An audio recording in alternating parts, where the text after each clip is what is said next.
ikintu nicuza mu buzima bwanjye nuko iyo mbimenya ntago nari gutuma mbyibuha. Reka twongere tubasuhuze mwe mwese mukurikiye Shine TV. Ngewe presenter ni Princess Diana, hanyuma kuri kamera muri kumwe na Francis. Hanyuma rero twaje gutembera, twaje kureba umukinnyi wa filme uburyo ki abayeho, yitwa Fils. Muramuzi, mu kanya turashe tumuganiriza atubwira uburyo ki abayeho, ubuzima bwe busanzwe, ubuzima bwa sinema. Ibyo byose nta handi ni kuri Shine TV.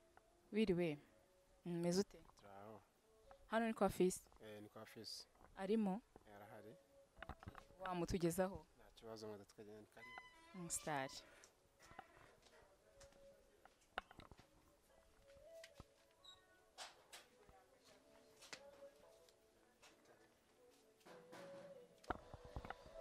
Turashyize turahageze iwawe. Aya nibyo ni ukuri. Uri murirebera n'agateleviziyo. Mba ndimo ndareba televiziyo nkunda uriya mwana urimo araririmba. Uriya muhanzi se yitwa nde? Mbona umuhanzi mushyashya afite ubumuga bwo kutabona. Ndamukunda cyane indirimbo yiwe. Burya se unafana n'umuziki? Nari nzi ko uri umuntu wa filime gusa, ibintu by'umuziki wa. Oya ngiye ahubwo nsigaye nanaririmba. Kuva ryari fi? Indirimbo ya mbere narayisohoye, iya kabiri nayo ndi hafi kuyisohora. Iri muri studio ariko igiye gusohoka. Okay, reka rero tubahe ikaze nanone. Twageze kwa Fils, aha ni mu rugo, mu nzu iwe ni hatuye Kacyiru. Tugiye kuba tuganiraho byinshi, mwamubonye. Ni umuntu ushima Imana, ni umusore, ariko bamwe ndabizi mwamwibaza ni umusore n'umukobwa. Mu kanya turaba tubimenyaho. Fils, none se aha hantu uribana cyangwa se ufite n'abandi bantu mu bana? Ndibana ariko rimwe na rimwe hari igihe ababyeyi banjye tuba turi kumwe. Nese hari filme maze iminsi mbona zigiye zitandukanye, Nzanga, iriya y'umuntu wavuye mu cyaro akaza ukamutwara umukobwa. Boss, iriya filme Kavukire yitwa ndumva yitwa Kavamahanga. Kavantara ahubwo.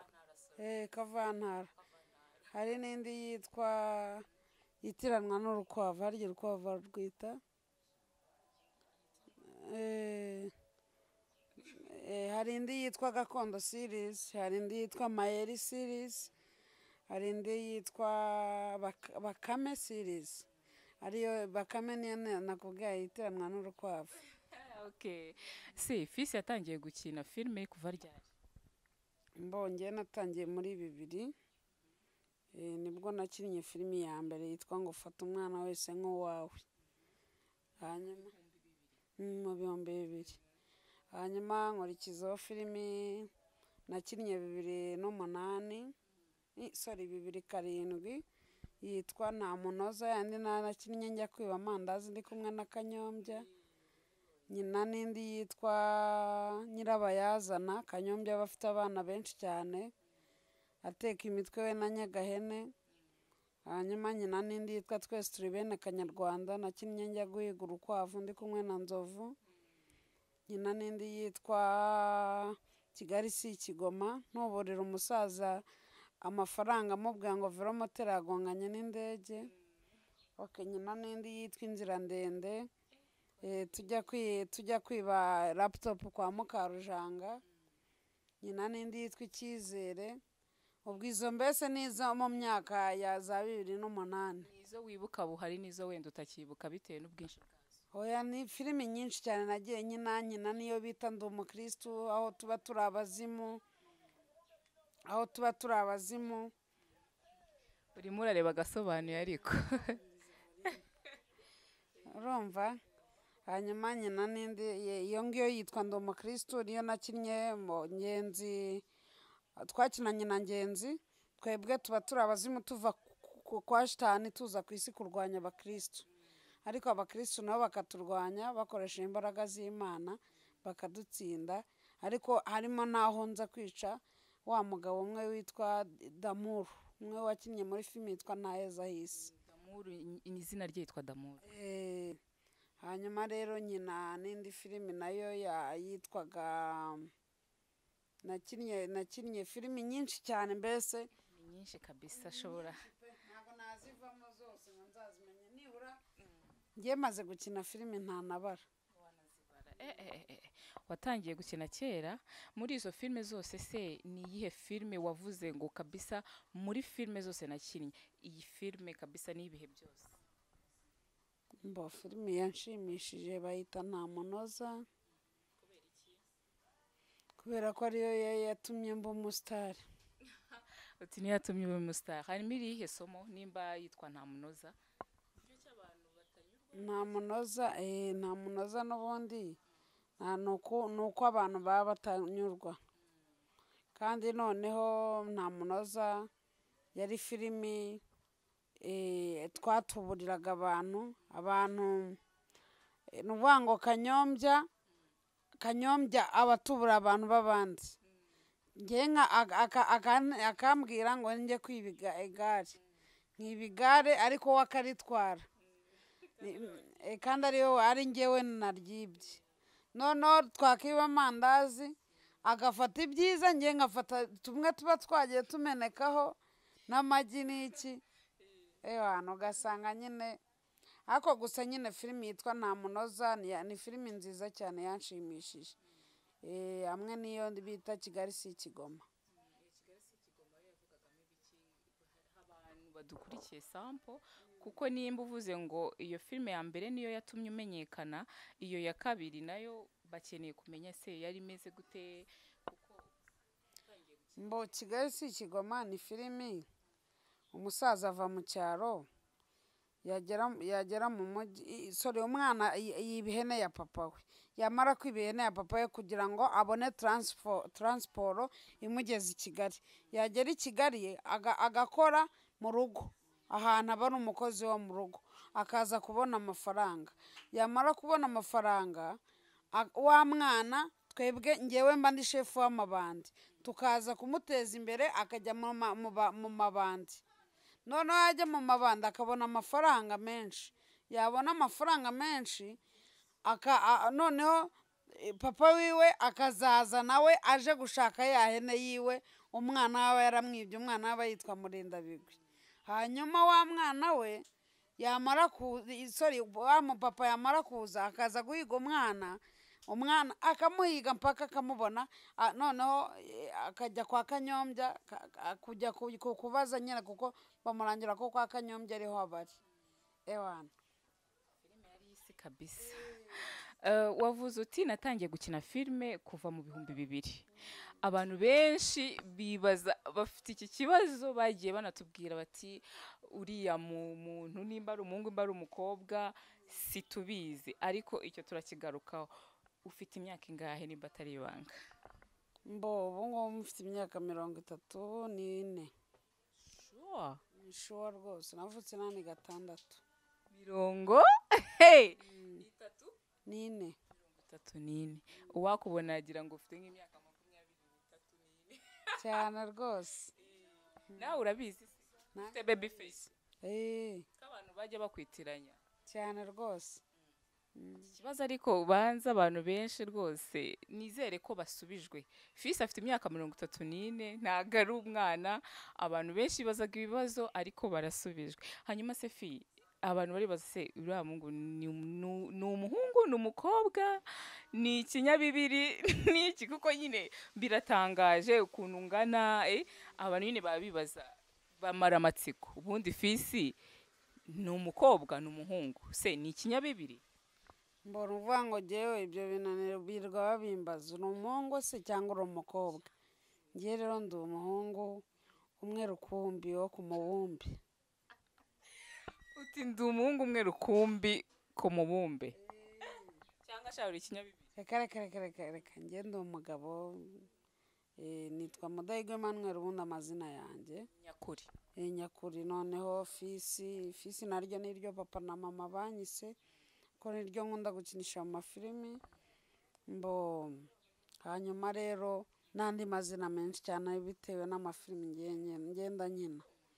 Ariko wihitiyemo kwitwa fisi muri filimi nyinshi niyo nzajya nkoresha, kubera ko buriya iyo ukoresheje izina ry'abandi wenda bakwise mu yindi filimi hari igihe bajya kukurega, ariko iyo ukoresheje nka fisi ari iryanjye n'ubundi papa na mama banyise, gusa ninde waza kuburana nanjye.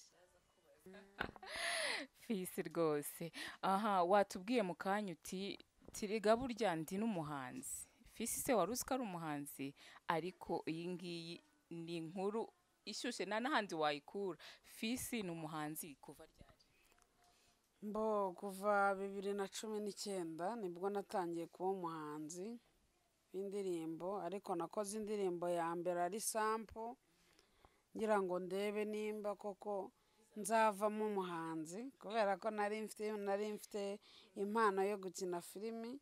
Ndavuga ati reka ndebe ko mfite n'impano yo kuririmba. Nkora rero agasampo ka mbere k'akaririmbo gatoya ku mugabo witwa Kiroso. Ni muri studio y'umugabo witwa Kiroso. Hanyuma maze kuyikora ubu ngubu nakoze n'indi Nyamirambo, muri studio y'Inyamirambo. Ariko iyo yindi ya kabiri igomba gusohoka 2020 uyu mwaka turimo. Iyo ya mbere yitwa ngo iki? Iya mbere ujya kuri YouTube ukandikaho Igitwenge cover ugahita uyibona. Nta zina ifite se? Izina ni Basore, ni imisoro mbese Sola. Basore, abantu basora imisoro. Iya kabiri? Iya kabiri ntago iya kabiri ndayita izina, nararirimbye nyine ariko ntago ndayita izina. Wagiye muri studio uraririmba ariko ntago uzi izina, ntago urahitamo izina. Ariko vuba aha ngaha wenda bitarenze nk'ibyumweru 2 baraba bayibonye, iraba yasohotse.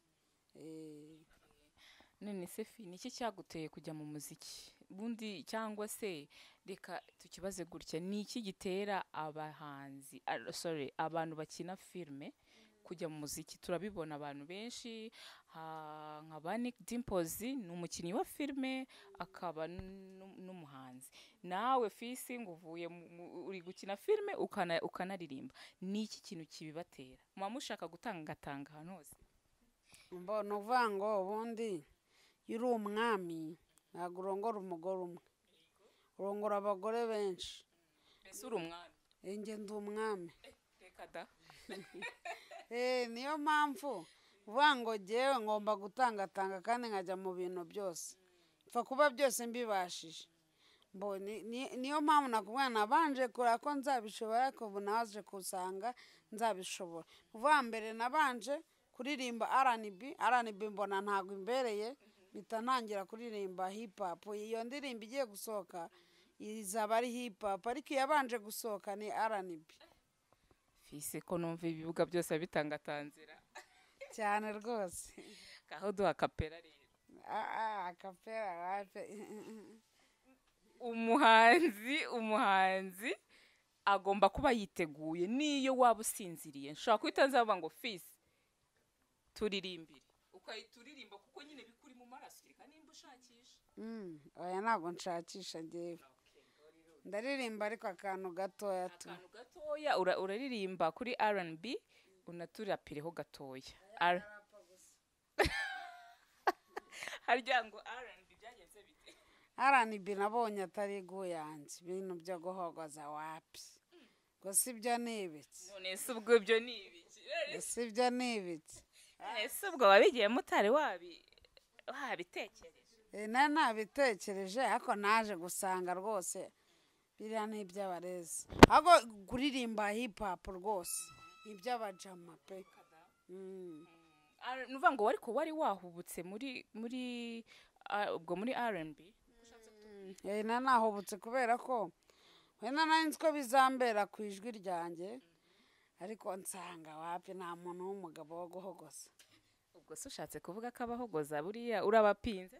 Ntago mbapinze, ariko rero wenda buri muntu n'imyumvire yetu. we wumva nyine ubapinze uba wumva nyine nta mugabo wo guhogoza ari iby'abakobwa. Oya, yari umuntu w'umugabo uhogoza afite ryajwi abizi wenda nk'urugero nka Bruce Melody. Bruce Melody buriya ni umuntu nemera byatari mu Rwanda uzi kuririmba. Urumva ko arahogoza ijwi rye rikazamuka ukumva rwose mu mutima wawe biragufashije, ukaryama neza ugasinzira wumva akaririmbo ke ni ukuri kw'Imana. uri ukunda iyo ndirimbo ya Bruce Melody? Indirimbo ziwe zose, yaba ikinya, yaba iriya nshyashya yasoreye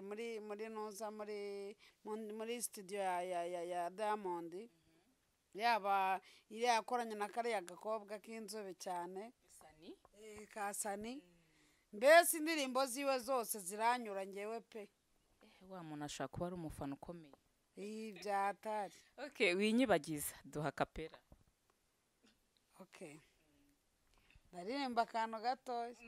Ariko si ubu ngubu ahangaha si kuri ino Nuza TV uronshinze kuri umuhanzi. Ndumva ariyo yonyine tu. Niyo yonyine utangaje kuri umuhanzi. Noneho emeza abantu yuko Fisi nta mikino ajaje, urumva ukange babushari nabande bose babone yuko Fisi aje guhangana nta n'imikino afite. Okay, ngo umupatoro utakuzamura uwo nakababazwe n'ipantaro utazamura. Sako ngako hari indirimbo nakumvishe mo fi widutuburi. Ibindi byinshi muzabibona mu bugati ewana ura ntago ari Fisi. Siraho nakandi gatoya katarako ngaka ariko wemeza abantu. Gatonya cyane kandi. Keretse nukuri nabiteguye. Ndacyafite isoni. Umuhanzi ugira isoni abaho buriya. Wenda uko nzagenda nkora zizagenda zinshiramo burundu zivemo. Wanashaka bisa kuhaje. Merci beaucoup. Fisi ntago sidushoboye gutegereza indirimbo yawe rwose ngo abantu bayikonde. Ese na video zizatazijya hanze? Na video izahita ijya hanze kubera ko niyambere nakoze audio na video ihita ijya hanze tubirita bisohokana. Video iyo ya mbere iri hanze kuri YouTube. Bayibona gute? Ariko jya ujya uniyamamariza. Wandika ujya kuri YouTube ukandikamo igitwenge cover, hanyuma ugahita umanuka, hariho amavideo menshi, ukareba umukobwa wambaye umupira wa orange ugakoraho ugahita umbona. Yes, tugakoraho ugahita umbona. Fisi yinjiye mu muziki ajaje buriya abahanzi baririmba hip hop bakwitege. Banyitega kuko ndaje mbafate kunda. Uraje ku buryo abantu bose nkuko bagukunze muri filme bazajya bavuga ati no mu muziki oye cyane rwose byatago. Ngewe nimara gutangira neza nzahita nshaka na manager. Uri serious? Umuntu dukurikiranye n'aba afite gahunda rwose wambera manager azaza ndebe, azandebe rwose tukorane kubera ko njye ndashaka kujya mu muziki bya nyabyo. Ni bya filime. Ubu ngubu ndi gukora filime yanjye ku mufuka wanjye yitwa Gakondo series, ndi gukora na filime yanjye yitwa Mayeri series. Izo zombi ni izanjye ku mufuka wanjye. Urumva rero ndi gukora ibintu byinshi cyane. Uyu mwaka dufite akazi kenshi kandi katoroshye. Nashaka mufite akazi kenshi. Ubwo rero niyo mpamvu dukeneye manager. Abantu bamanaginga abahanzi mwe mubyumva hano Fisi akeneye manager kandi arabishoboye. Ikindi kintu mvuga, umugabo witwa Ndimbati nawe nubwo waje mu muziki nakubonye nanjye ndaje agaramwe duhangane.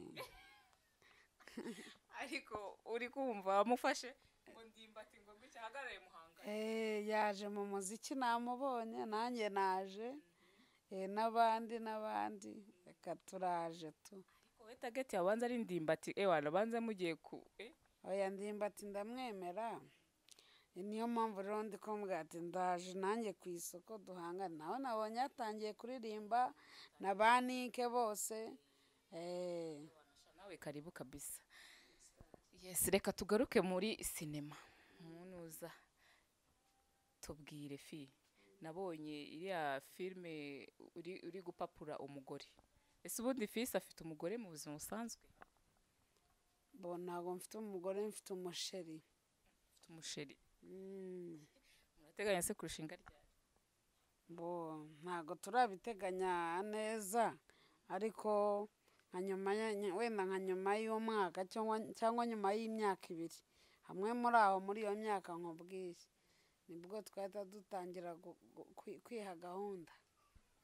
Hari aho nigeze kubona muri gutongana nimba ari we mugore wawe nimba ari umusheri wawe simbizi, ngo ntabwo ushobora akazi ko mu buririra. Oya, uriya ntabwo ari we rwose, uriya ntabwo ari umugore wanjye.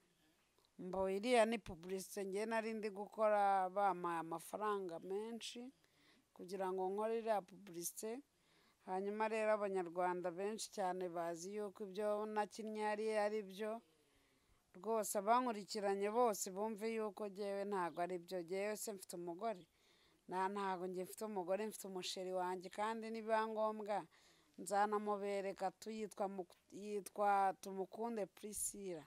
Wow, anitwa neza. Ubwo ushatse guhinyuza yuko amakuru avuga ati mu buriri Fils buriya ntago nyine kura abantu mu rujijo. Urabizi ko bavuze yuko Fils nyine abantu benshi bavuga mana we turase yabishobora koko, ati nubundi koko nibyo bitewe n'ukunangana bamara amatsiko ubakurira Okay, nuvuga ngo abantu bose bankurikiranye bamenye yuko ibintu babonye hariya ntabwo ari byo, ntabwo ari ibya nyabyo, kuko ndabizi abantu benshi cyane nyine bahise bumva ko ari byo.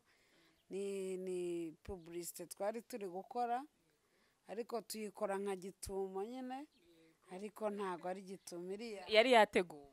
Ni ibintu byari byateguwe. Sinzi wenda nimba ntamenye ibanga rya bagiti n'ibirenze. Ariko nta rwose ngewe nta mugore mfite, kuko ntago ndashaka. Ntiwigeze se ubikora ngo nipime urebe yuko ibyo koko birashobora kuba ari ibyo byo muri publicité, ngo urebe nimba ibyo muri publicité koko ari byo? Ushatse kuvuga ko kugeza ubwo se urumva ngewe ntago iwacu baroga, nta nubwo rwose urumva nageze iyi saha nariyangura koko. Reka ntabwo bishoboka. Ubwo ariko ubwo ni ukuvuga ngo ni sawa. Mbo mu buriri ni fresh, ariko kugabanya ibiro bwo ngomba kubigabanya, kandi iriya kampani babonye ibiro irabigabanya rwose. Ese ufite ibiro bingahe? Mfite ibiro 135. 135 imyaka 34 yanjye. Ese fi nuko nguko wahoze ungana cyangwa ugenda ubyibuha uko bukeye n'uko bwije? Wenda sinzi nimba uri bukenere kubona ifoto yanjye nkiri muto, nayikwereka uramutse ubishaka.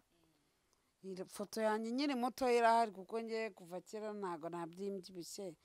Natangiye kubyibuha mfite nk'imyaka 14 wenda 14 cyangwa 15. Wahise ungana gutya se cyangwa ugenda ubyibuha gake. Ntago kubyibuha ntago bita biza oya, ugenda ubyibuha gake. Hanyuma ntiwabitangira nawe uravuga ati reka nibyibuhire? Sha oya, ngewe ndabyibuka nta kintu ntakoze kugira ngo ngabanuke, kuko narirukankaga umujyi wose nkawumara. Nukuri icyo gihe nari mfite nk'ibiro, icyo gihe ntangira kwiruka nari mfite nk'ibiro 100. Narirukankaga pe, narirukaga nkazenguruka Kimuhurura, nkahatambika nkajya KBC, nkagaruka hano, cyangwa nkamanuka Gikondo, nkagenda nkazamuka mpaka nkagaruka hano Kacyiru. Ariko nta kuntu byaranze. Noneho njya no muri gym hariya kuri la hoteli iriya nshyashya ya Minagiri, yo kuri Minagiri, najyaga muri jimu yaho buri gihe narishyuye nkishyura nkajya no muri pisine bikanga. Rero navuga ati ukaniyiriza bikanga. ari igihe nigeze kuba ndi umurokore nsenga Imana, ndi umuntu w'umusore uri aho mwiza ushima Imana, ariko icyo gihe najyaga mu cyumba cy'amasengesho nkakubita nk'iminsi 3 ya mbere ntarya ntanywa, nkakubita indi minsi 3 ya mbere ntarya ntanywa gutyo, ariko biranga. Ubwo rero ndavuga ati n'ubundi buriya ni iby'Imana yazanye, reka mbyakire tu. Noneho birangije bihita binkorera n'umuti, rero nyine ndagumya nyine nibera fisi kugeza ku biri 130. ku biri 135. Umva kora ibishoboka byose kabisa, kuko keretse wenda uguze ikintu cyangabanya regime, ariko yayindi y'ikivuguto, apana regime y'inshyushyu, regime y'ikivuguto. Ubwo iyo mvuze y'ikivuguto, ya regime yayindi wowe utakwihanganira. ese Fisi mu buzima busanzwe usibye gukina filime nuko kuza mu muziki asanzwe akora iki kiri ku ruhande rwa mbonye nta kindi kintu nkora. buriya sinema yatunga umuntu. Iyi sinema itunga umuntu akubaka, umuntu agashaka umugore, umuntu akabaho neza tu. Ntago sinema ari ukuyijyamo gusa ngo ube umurezi. ese Fisi afite umwana? aho ni no comment. kubera iki Fi? ese umwana si umugisha urashaka kuruti? umwana ni umugisha. Umwana ni umugisha, ariko uzi ko ari we muntu wa mbere umbajije icyo kibazo. twe tuba turenze. sha uranarenze, ibyo ntago wikoraho urahumura. sha aho ngaho rero ni private. ubwo rero kuko ubigize private, abantu nabo ni abahanga, abantu uri kubwira barumva baranatekereza. ni ukuvuga ngo abaye ahari abaye adahari kuvuga no ni ibintu byoroshye, ni ukuvuga ngo arahari. ibyo ni private, ntago nshaka kubivuga. cyangwa nshaka ufite benshi. ahubwo nanjye reka nkubaze, kuki usa na Clarisse Karasira? nsa na Clarisse Karasira, baturebere bazatubwira. usa na Clarisse Karasira sure, ni ukuri kw'Imana. simbizi bazatubwira nimba dusa. hanyuma twimye amakuru. aho ngaho reka dushyira ufite benshi. oya aho ngaho ufite benshi cyangwa ufite aho reka dushyira akana, reka nabyumvise kuri kunkubita umutego.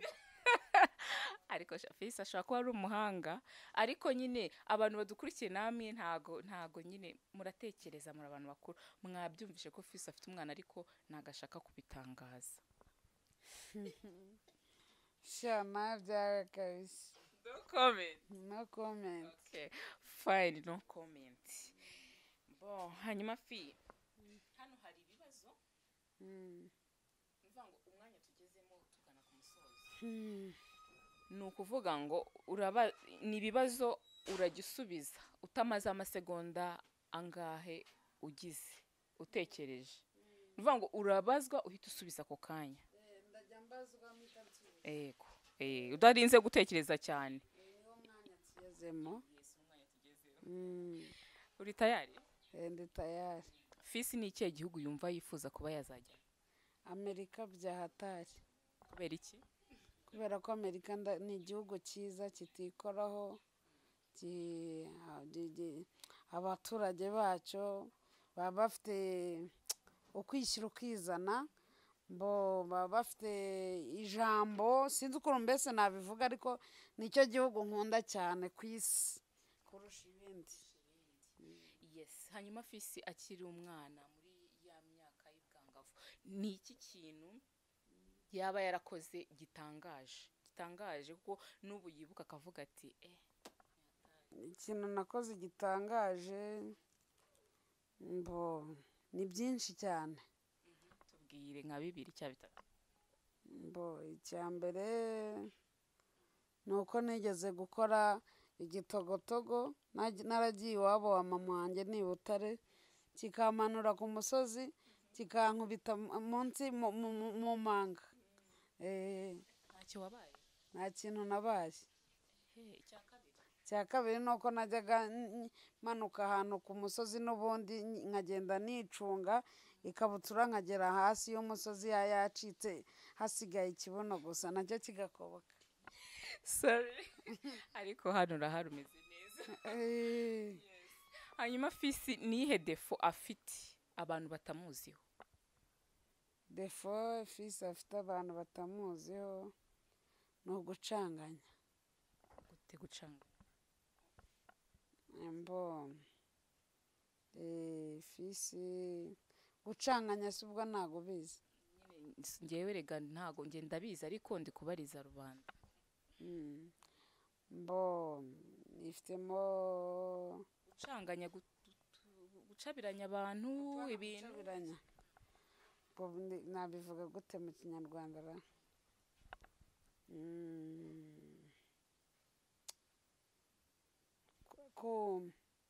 Kurwana ariko hari umuntu wanzanye amahane.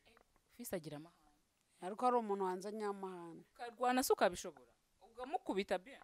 Ngiye nyiri umujinya uruta iy'abandi.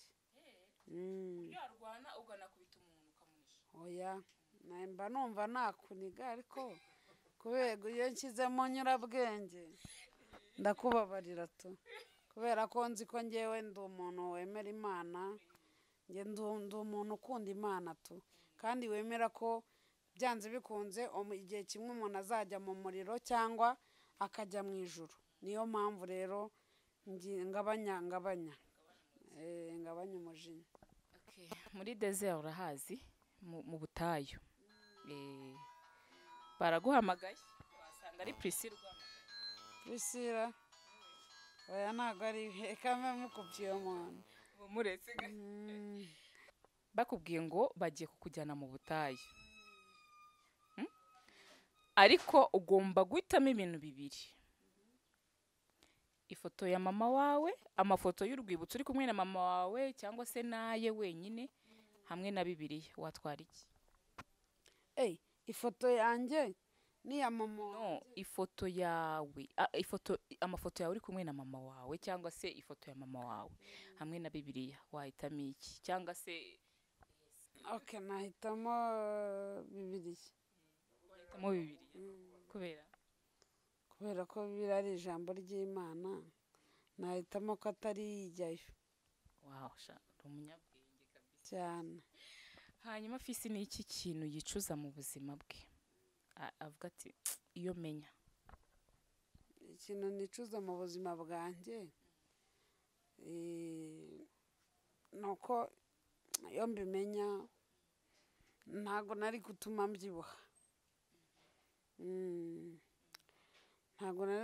mbyibuha. Ubundi ni ibintu bibiri. Ntago nari gutuma mbyibuha ngo ngere hano, nta nubwo nari kureka kwiga university. ntago ari kureka kwiga ngo numve ngeje aho nshaka. wize amashuri angahe? 6 yisumbuye. Segonderi warayirangije? ariko kaminuza n'ubu uracyafite amahirwe wayiga? Ariko maze gusaza. muri kaminuza rero, kaminuza nta myaka igira, wari ubizi? ubwo nibyo, ubwo nzayiga. aho rwose uracyafite igihe cyo kwiga. hanyuma ngo ntabwo ari gutuma ubyibuha, ushobora kuba ubangamiwe n'uburyo ungana se, uba wumva uvunika cyangwa? Ntago mba numva mvunika, ariko ntago byabura. Ni gakeya raporo y'uko undi muntu yaba yumva ari kuvunika, kuko buriya umubyibuho wo kuva mu bwana uva hasi ugera ahondi, n'umubyibuho uhita ukwirundaho, wenda ungana nawe ugahita ukwirundaho nk'uyu wanjye wose, ni ibintu bibiri bitandukanye. wa wundi wavuye hasi mu bwana aza kuri nge aho ngeze nta kibazo, ariko wa wundi byahise byirunda ari nkawe ni ikibazo, kuko wowe uba urwaye kandi nge nta ndwara n'imwe ndwaye. wowe hanyuma byaje bitabikwirundaho cyangwa? oya, nge navuye hasi mu bwana nyine. Yes, Fisi rero twaganiriye byinshi, hanyuma Fi hari ikintu ufite ku mutima wavuga mu gusoza?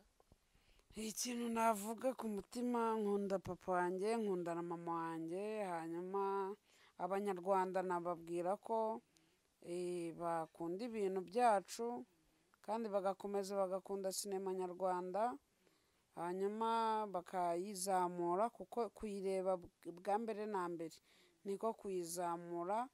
Hanyuma nkaba nsaba umuntu waba yifite afite imbaraga ku mufuka, ubwo ni ikofi, ufite na gahunda yo kuba yambera manager, yuko yaza akambera manager tukazamuka mu muziki, cyangwa se akamfasha no muri ibyo byo gukina amafilime kuko mfite filime nyinshi nshaka gukora.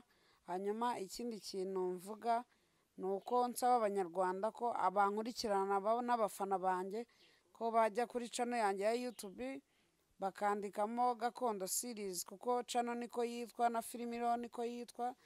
Hanyuma bagakora subscribe, bakajya bakomeza bakareba ibintu byanjye nzajya nshyiraho, yaba izo ndirimbo ntangiye gukora, yaba n'ayo mafilimi yanjye ndimo ndakora.